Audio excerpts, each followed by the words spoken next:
नमस्कार दोस्तों, एक बार फिर से स्वागत है हमारे चैनल पे।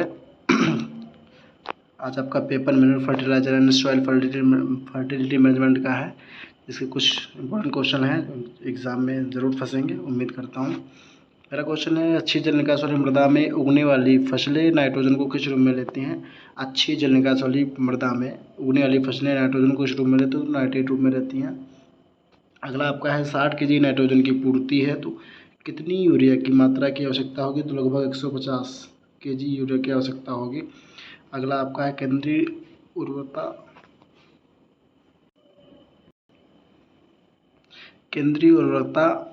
गुणवत्ता नियंत्रण उपविश्य संस्थान कहाँ स्थित है? तो ये कर्नाटक में स्थित है। उर्वरक नियंत्रण आदेश वर्ष कब लागू हुआ था? 1957 में लागू हुआ था। What is maximum possible limit of biuret in India? भाई अधिकतम कितने बायोरेट में यूरिया में अधिकतम कितना बायोरेट की मात्रा होनी चाहिए? 2.5% मात्रा होनी चाहिए। What is maximum possible limit of biuret in urea? मतलब अधिकतम कितना बायोरेट के अंदर यूरिया होना चाहिए? यूरिया के अंदर बायोरेट कितना होना चाहिए? 2.5% होना चाहिए।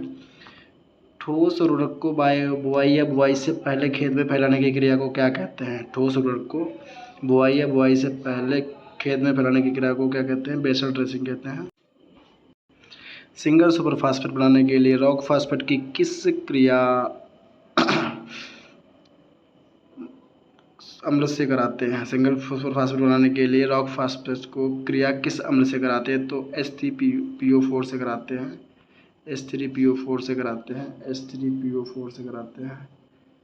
H3PO4 से कराते हैं। H3PO4 से कराते हैं। Total number of essential micronutrients for plant is, total कितने आवश्यक सूक्ष्म पोषक तत्व पौधे के लिए आवश्यक होते हैं?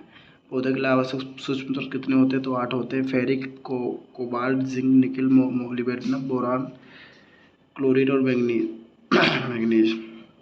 कार्य के आधार पर कौन से तत्व को मुख्य संरचनात्मक तत्व के रूप में वर्गीकृत किया जाता है? तो कार्य के आधार पर कौन से तत्व को मुख्य संरचनात्मक तत्व के रूप में वर्गीकृत किया? तो CHO, कार्बन, हाइड्रोजन, ऑक्सीजन को किया जाता है। अगला आपका, पौधे में शर्करा के रूपांतरण के लिए कौन सा तत्व आवश्यकता होता है? फेरिक, लोहा आवश्यक होता है। पौधे में शर्करा के रूपांतरण के लिए कौन सा तत्व आवश्यक होता है? तो लोहा होता है। मृदा का अवयव किसे नहीं माना जाता है? तो क्लाइमेट को मृदा का अवयव नहीं माना जाता है। क्लाइमेट यानी कि जलवायु को मृदा का अवयव नहीं माना जाता है। सल्फर किन अमीनो एसिड का घटक होता है? सल्फर किन अमीनो एसिड का घटक होता है? सल्फर मेथियोनिन, सिस्टीन और सिस्टाइन के अमीनो अम्ल का घटक होता है।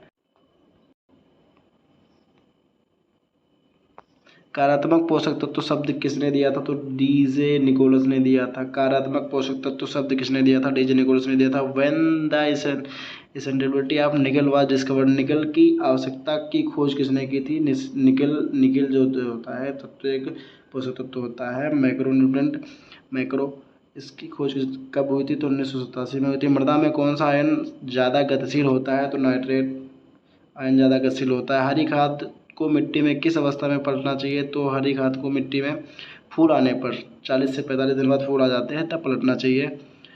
गोबर की खाद में फास्फोरस की मात्रा कितने प्रतिशत होती है? तो 0.25% होती है। मूंगफली की खली में 7% नाइट्रोजन पाया जाता है। कंपोस्ट बनाने की बेंगलोर विधि किसने दी थी? तो LN आचार्य ने दी थी। LN आचार्य ने थी। कंपोस्ट बनाने की, वर्मी कंपोस्ट बनाने की बेंगलोर विधि LN आचार्य ने दी थी। जिप्सम में कितने प्रतिशत सल्फर पाया जाता है?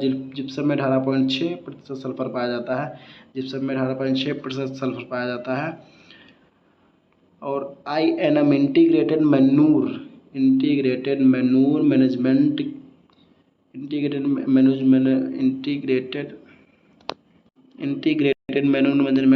अवयव हैं उर्वरक खाद और जैव उर्वरक।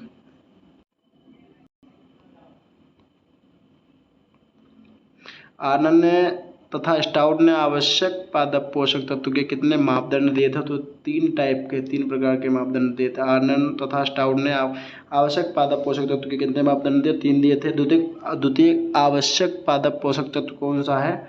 तो S है, सल्फर। द्वितीय आवश्यक पादप पोषक तत्व, मैक्रोन्यूट्रिएंट वह उर्वरक जिसमें एक पोषक तत्व पाया जाता है कहलाता है सरल उर्वरक। वह उर्वरक के जिसमें केवल एक ही पोषक तत्व पाया जाता है कहलाता है सरल उर्वरक। अमोनियम सल्फेट में कितने प्रतिशत नाइट्रोजन पाया जाता है? तो अमोनियम सल्फेट में 20.6% नाइट्रोजन पाया जाता है। पोषक तत्व जो स्टोमेटा के खुलने को निर्देशित करता है, पौधों में स्टोमेटा खुलते और बंद होता है, इसमें ये एक क्रिया होती है जिसमें कौन सा तत्व है, वो पोषक तत्व है जो इसको नियंत्रित करता है? तो के यानी कि पोटेशियम पोषक तत्व है जो कि इसकी क्रिया को नियंत्रित करता है। उम्मीद करता हूँ आपको वीडियो पसंद आएगा।